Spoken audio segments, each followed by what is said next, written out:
সুপ্রিয় দর্শকবৃন্দ, আসসালামু আলাইকুম রহমতুল্লাহি ওবারাকাতু। এবি পার্টি তথা আমার বাংলাদেশ পার্টির সাধারণ সম্পাদক ফুয়াদ আজকে বরিশালে স্থানীয়দের তোপের মুখে পড়েছে।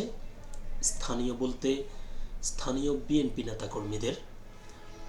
কেন তিনি হঠাৎ সেখানে এরকম তোপের মুখে পড়লেন এবং বিএনপি ও এবি পার্টির কর্মীদের মধ্যে একরকম বা বিতণ্ডা বা হাতাহাতির মতো ঘটনাও ঘটে। তো এ নিয়ে দৈনিক প্রথম আলোতে একটি খবর প্রকাশিত হয়েছে। চলুন দেখি আমরা খবরটির বিস্তারিত কি লিখেছে। স্থানীয়রা চাঁদা দাবি করেছে বলার পর বরিশালে তোপের মুখে এবি পার্টির পুয়াত।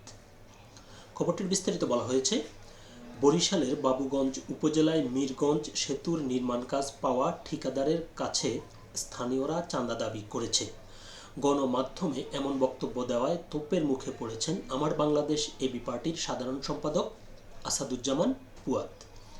আজ রোববার দুপুর 12টার দিকে উপজেলার আড়িয়ালখা নদীর উপর মিরগঞ্জ সেতুর ভিত্তিপ্রস্তর স্থাপন ও উদ্বোধনী অনুষ্ঠান শেষে এই ঘটনা ঘটে। এ সময় এবি পার্টি ও বিএনপি নেতাকর্মীদের মধ্যে ধাক্কাধাক্কিও হয়। প্রত্যক্ষদর্শীরা জানান, অনুষ্ঠানে সড়ক ও সেতু উপদেষ্টা ফজলুল কবির খান এবং নৌপরিবহন উপদেষ্টা এম সাখাওয়াত হোসেন উপস্থিত ছিলেন। তারা অনুষ্ঠান স্থল ত্যাগ করার পর ভিত্তিপ্রস্তরের সামনে দাঁড়িয়ে সাংবাদিকের সঙ্গে কথা বলছিলেন এবি পার্টির সাধারণ সম্পাদক আসাদুজ্জামান পুয়াত। এ সময় নৌপরিবহন উপদেষ্টার একটি বক্তব্যের প্রসঙ্গ টেনে আসাদুজ্জামান বলেন, মিরগঞ্জ সেতুর ঠিকাদারদের কাছে স্থানীয়রা চাঁদা দাবি করেছে। তার এই বক্তব্যে সেখানে উপস্থিত স্থানীয় বিএনপি ও সহযোগী সংগঠনের নেতাকর্মীরা ক্ষুব্ধ হয়ে ওঠেন। এক পর্যায়ে তারা আসাদুজ্জামানের সঙ্গে বাদানুবাদে জড়ান এবং কয়েকজনকে তেড়ে আসতে দেখা যায়। পরে ভুয়া ভুয়া বলে স্লোগান দিতে থাকেন বিক্ষুব্ধ লোকজন। পরিস্থিতি উত্তপ্ত হয়ে উঠলে আসাদুজ্জামান তার নেতাকর্মীদের নিয়ে অনুষ্ঠান স্থল ত্যাগ করেন। বিএনপির নেতাকর্মীরাও ভুয়া ভুয়া সহ বিভিন্ন উত্তেজনাকর স্লোগান দিতে দিতে তাকে অনুসরণ করেন। পরে পুলিশ ঘটনাস্থলে পৌঁছে পরিস্থিতি নিয়ন্ত্রণে আনে। ঘটনার পর আসাদুজ্জামানের মন্তব্যের প্রতিবাদে স্থানীয় বিএনপি নেতাকর্মীরা বিক্ষোভ সমাবেশ করেন। এতে বক্তব্য দেন বাবুগঞ্জ উপজেলা ছাত্রদলের আহ্বায়ক আতিকুর রহমান আল আমিন। আতিকুর রহমান বলেন, আসাদুজ্জামান পুয়াদের মন্তব্যে নেতাকর্মী ও সাধারণ মানুষ ক্ষুব্ধ হয়ে বিক্ষোভ করেছেন। তার এই বক্তব্যের জন্য ক্ষমা না চাইলে বাবুগঞ্জ ও মুলাদী উপজেলায় তাকে অবাঞ্ছিত ঘোষণা করা হবে। এ বিষয়ে এবি পার্টির সাধারণ সম্পাদক আসাদুজ্জামান সেখানে উপস্থিত সাংবাদিকদের বলেন, এলাকাবাসী ইতিমধ্যে রাজনৈতিক ছদ্মা আবরণে সেতুর নির্মাণ কাজে সংশ্লিষ্টদের কাছে চাঁদা দাবি করেছে। তারা যদি এখানে কোনোভাবে হুমকির আশ্রয় নেয় তবে কাজটি ঝুলে যাবে।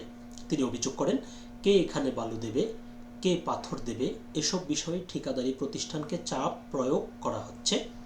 তাদের কাজ দিতে বাধ্য করছে। কাজ না দিলে তারা কাজ করতে দেবে না, এমন হুমকিও দেওয়া হয়েছে। আমি আইনশৃঙ্খলা রক্ষাকারী বাহিনী, দুদক, প্রশাসন ও স্থানীয় জনগণকে আহ্বান জানাবো, যাতে ঠিকাদারি প্রতিষ্ঠান নির্বিঘ্নে নিরাপদে এই কাজ সম্পূর্ণ করতে পারে সেই পরিবেশ আপনারা নিশ্চিত করুন। উদ্বোধনের পর অপ্রীতিকর ঘটনা প্রসঙ্গে তিনি বলেন, আজ এই উদ্বোধনী অনুষ্ঠানটি বন্ডুল করার চেষ্টা করা হয়েছিল, যেমনটা আগেও মুলাদিতে হয়েছে। একটি চীনা কোম্পানি সেতু নির্মাণের দরপত্র পেয়েছে, তাদের কাছে চাঁদা দাবি করা হয়েছে। আমি কথা বলেছি, এখানে কারো নাম উল্লেখ করিনি। এই সেতু হলে এলাকার উন্নয়ন হবে, আমরা সেটাই তুলে ধরেছি। এবি পার্টির বরিশাল মহানগরের সদস্য সচিব জিএম রব্বি বলেন, এই ঘটনা বিএনপি নেতাকর্মীদের পরিকল্পিত। শুরু থেকেই তারা অনুষ্ঠানে বিশৃঙ্খলা সৃষ্টির চেষ্টা করছিল। গায়ে পড়ে তারা এই পরিস্থিতি তৈরি করেছে। আমাদের অনেক নেতাকর্মী সেখানে উপস্থিত থাকলেও আমরা একটি শান্তিপূর্ণ অনুষ্ঠানের স্বার্থে কোনো উস্কানিতে জড়াইনি, শুধু নিজেদের প্রতিরোধ করেছি। আসাদুজ্জামানের অভিযোগ প্রসঙ্গে বাবুগঞ্জ উপজেলা বিএনপির আহ্বায়ক সুলতান আহমেদ খান প্রথম আলোকে বলেন, এখনও সেতুর কাজ শুরুই হয়নি, এমনকি ঠিকাদারের সঙ্গে চুক্তিও হয়নি।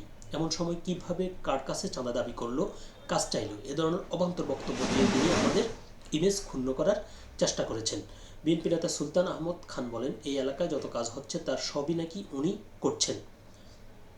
এমন অবান্তর দাবিও তিনি করছেন। আমরা এর কোনো জবাব দেইনি। কিন্তু আজ যখন গণমাধ্যমের সামনে প্রকাশ্যে এসব ভিত্তিহীন অভিযোগ তিনি করেছিলেন, তখন সেখানে উপস্থিত আমাদের ছাত্রদলের নেতাকর্মীরা এর প্রতিবাদ করেছেন। আমরা দলীয়ভাবে এসব অবান্তর কথার কোনো প্রতিবাদ করতে চাই না। তো মূল প্রতিবেদনটি এ পর্যন্তই ছিল।